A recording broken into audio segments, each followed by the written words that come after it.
Kali ini kita akan membahas tentang 5 hal. Kalau kita mau melakukan ini, kita tidak akan dipandang rendah oleh orang lain. Yang pertama, hindari untuk terlalu banyak bicara.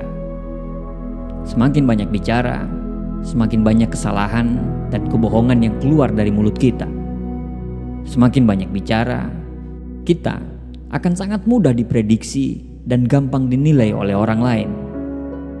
Semakin banyak kita bicara, semakin sedikit ruang kita untuk mendengar orang lain yang mungkin pada saat itu, mungkin itu adalah kesempatan kita untuk mendapatkan hal-hal baru dari orang lain yang harusnya ketika kita mau diam, kita bisa mendapatkan input-input positif dari orang lain. Tapi karena kita terlalu banyak ngoceh, terlalu banyak bicara, terlalu banyak kata yang keluar dari mulut kita, maka kesempatan untuk belajar dari orang lain pun kita terlewatkan. Orang bijak sering digambarkan sebagai orang yang irit dengan kata-kata. Kalaupun dia bicara, dia akan bicara tentang inti-intinya saja dan tidak terkesan bertele-tele. Orang yang suka membual identik dengan orang yang suka banyak ngomong. Allah menciptakan 2 telinga dan 1 mulut agar lebih banyak kata yang kita serap daripada kata yang kita suarakan. Karena keselamatan seseorang terletak pada kemampuan menjaga lidahnya. Akalnya diletakkan di depan lidahnya, bukan di belakangnya. Maknanya adalah dia akan selalu berpikir dulu sebelum menyatakan sesuatu. Dia akan berpikir dulu sebelum bicara kepada orang lain. Jadi hati-hati dengan orang yang tidak banyak ngomong, karena mungkin apa yang Anda omongkan, dia mungkin lebih banyak tahu dari kita. Cuman dia tidak mau bicara atau menyela karena dia menghormati kita. Dan tahu tidak, puncak tertinggi dari sebuah adab seseorang adalah menyimak dan membiarkan orang lain berbicara untuk menghargai orang tersebut, padahal dia lebih banyak tahu tentang hal tersebut. Yang kedua, selalu menghargai orang lain, siapapun dia. Menghargai orang lain berarti kita harus menerima pandangannya, waktu yang mereka punya, serta jangkauan privasi yang mereka miliki. Bentuk menghargai orang lain dapat kita terapkan dalam bentuk selalu pandai untuk menempatkan diri dalam situasi apapun. Kita harus pandai dalam mengetahui posisi kita dalam situasi tersebut, serta senantiasa menunjukkan respek serta kepedulian dalam hal tersebut. Menghargai seseorang juga dalam bentuk kita tahu kapan harus bercanda dan kita tahu kapan harus serius. Kita tahu apa yang harus dibecandain dan kita tahu apa yang sensitif bagi dia. Menghargai orang lain dapat dilakukan dengan berbagai macam cara, dengan hal-hal yang sangat sederhana, seperti selalu bersikap sopan kepada orang lain, selalu menebarkan kebaikan kepada orang lain, dan selalu mengerti batasan terhadap privasi yang dimiliki orang lain, dan sebagainya. Jaga sikap dan tindakan kita di depan umum. Volume suara dijaga supaya tidak mengganggu kenyamanan orang lain. Karena itu tempat umum, bukan rumahmu. Bila harus ngantri, sabarlah. Tidak usah pakai acara mengeluh, apalagi keluhan tersebut sampai bersuara. Selalu gunakan kata tolong, maaf, dan terima kasih kepada orang-orang. Jaga tata krama dan selalu taati aturan yang ada di tempat tersebut. Gak peduli dengan status sosialmu, gendermu, dan usiamu. Anda harus menghormati dan memperlakukan orang lain dengan baik. Gak usah peduli dengan mereka yang tidak menghormati balik, karena memang kamu bukan golongan mereka. Kamu lebih beradab daripada mereka. Yang ketiga, kalau mau dihargai orang lain, jangan mengeluh di media sosial. Mengeluh di media sosial dapat memiliki dampak negatif yang signifikan terhadap individu dan interaksi sosial secara umum. Pertama, ketika seseorang itu terlalu sering mengeluh di media sosial, hal itu membuat orang lain merasa terganggu atau bosan. Postingan negatif yang terus-menerus diciptakan, atmosfernya itu kurang menyenangkan, apalagi di dalam lingkaran pertemanan online. Yang seharusnya lingkaran tersebut itu bisa berbagi kebahagiaan dan inspirasi.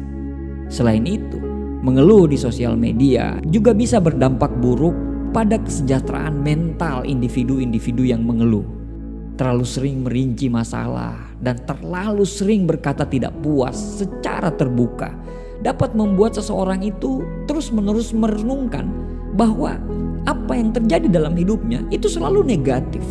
Dan kebayang tidak, kalau selalu negatif yang masuk ke otak dia, maka dia akan merasa bahwa hidupnya negatif dan tidak pernah ada rasa syukur dalam hidupnya. Dan juga itu akan memperdalam perasaan kecemasan atau bahkan sampai depresi. Sebaliknya, ketika kita berfokus pada hal-hal positif dan berusaha menyelesaikan masalah secara konstruktif, dapat lebih bermanfaat bagi kesejahteraan mental seseorang. Mengeluh di media sosial juga berpotensi untuk menciptakan efek domino, di mana orang lain juga akan merasa terdorong untuk mengeluh dan mengomentari dengan negatif. Ini bisa menghasilkan spiral negatif yang semakin memperburuk suasana di dunia maya.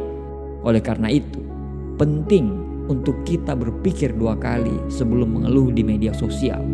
Dan kita harus mencari cara yang lebih positif untuk mengatasi masalah dan ketidakpuasan pribadi. Karena semua manusia pasti ada ketidakpuasannya. Cuman bedanya ada yang mengeluhkan di media sosial dan ada yang tidak mau mengeluh di media sosial. Sosial media bukan tempatmu untuk mengeluh. Enggak semua followermu tertarik dengan masalah pribadimu. Mengeluhlah pada tempat yang tepat. Yang keempat, kalau mau dihargai orang lain, jangan suka membicarakan orang lain. Eleanor Roosevelt pernah berkata, "Great mind talking about idea, average mind talking about event, small mind talking about people." Orang hebat selalu akan bercerita tentang ide. Orang rata-rata selalu bercerita tentang kejadian. Orang dengan pikiran yang kecil selalu bercerita tentang orang lain. Orang yang suka membicarakan orang lain, terutama dalam konteks gosip atau membicarakan negatif tentang mereka, dapat memiliki dampak buruk yang signifikan. Perilaku ini dapat merusak hubungan sosial dan memicu konflik di antara teman, keluarga, bahkan rekan kerja. Ketika seseorang terbiasa membicarakan orang lain di belakang mereka, ini akan menciptakan ketidakpercayaan dan kerentanan dalam sebuah hubungan. Karena orang lain mungkin merasa khawatir bahwa mereka juga bisa menjadi objek dari pembicaraan negatif tersebut, dan yang pasti mereka akan kehilangan respek dari orang lain. Kebiasaan membicarakan orang lain dengan nada negatif juga menciptakan lingkungan yang tidak sehat di sekitar individu tersebut. Ini dapat mempengaruhi kesejahteraan mental, baik orang yang berbicara maupun yang menjadi subjek pembicaraan. Orang yang sering berbicara negatif tentang orang lain cenderung memendam perasaan kebencian, iri dan dengki yang bisa meracuni pikiran dan hati mereka sendiri. Bicara negatif tentang orang lain juga bisa menciptakan budaya yang tidak ramah, dan itu sangat tidak mendukung. Semua itu bisa terjadi dalam lingkungan kerja, sekolah, komunitas, tempat orang itu berinteraksi. Orang akan mungkin takut berbicara terbuka atau berbagi ide karena mereka takut akan dibicarakan secara negatif oleh orang lain. Oleh karena itu, penting untuk menghindari perilaku ini karena ini perilaku yang sangat merugikan. Bahkan ini akan membuat orang lain tidak menghargai kita. Kalau kamu suka membicarakan orang lain, bersiaplah, cepat atau lambat, kamu juga akan pasti dibicarakan orang lain. Itu pasti, karena ada hukum tabur tuai dalam dunia ini. Yang kelima, kalau Anda mau dihargai orang lain, jangan suka ikut campur urusan orang kalau tidak diminta. Jangan suka ikut campur urusan orang lain kalau orang tersebut tidak meminta bantuanmu. Itu bukan urusanmu dan kamu tidak berhak untuk ikut campur. Setiap orang punya kehidupan sendiri untuk dijalani. Biasanya nih, orang yang suka mencampuri urusan orang, kadang-kadang orang tersebut pasti punya masalah juga dalam hidupnya dan masalah itu tidak akan terselesaikan. Mencampuri urusan orang adalah perilaku yang sering tidak diinginkan dan memiliki konsekuensi yang sangat negatif. Mencampuri urusan orang dapat mengganggu privasi dan batasan pribadi seseorang. Setiap individu memiliki hak untuk menjalani hidupnya dengan cara mereka sendiri, dengan membuat keputusan yang sesuai dengan nilai dan kebutuhan mereka. Ketika orang lain mencampurinya, maka itu akan membuat individu itu akan merasa tidak nyaman, merasa terganggu, dan merasa kebebasan dan otonomi mereka itu Anda ambil. Mencampuri urusan orang lain juga dapat merusak hubungan interpersonal. Ketika seseorang diberikan nasihat atau kritik yang tidak mereka minta, ini bisa menciptakan ketegangan dan konflik. Terlalu banyak campur tangan dalam kehidupan orang lain juga dapat merusak kepercayaan dan mengganggu dinamika hubungan, terutama jika campur tangan tersebut tidak dianggap positif oleh penerimanya. Terakhir, mencampuri urusan orang lain seringkali tidak efektif dan tidak produktif. Seringkali orang yang mencampuri urusan orang lain tidak memiliki pemahaman yang cukup dalam situasi atau konteks yang sesungguhnya. Sehingga nasihat atau pendapat mereka itu sangat tidak relevan dan sangat tidak bermanfaat. Kita harusnya berfokus pada masalah dan urusan pribadi kita sendiri.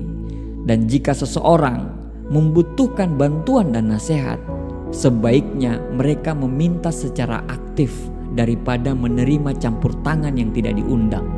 Dengan menjaga batasan pribadi dan menghormati privasi orang lain, kita dapat menciptakan hubungan yang lebih sehat dan lebih harmonis. Demikian 5 hal yang harus kita lakukan bila kita tidak mau dipandang rendah orang lain. Semoga bermanfaat. Terima kasih.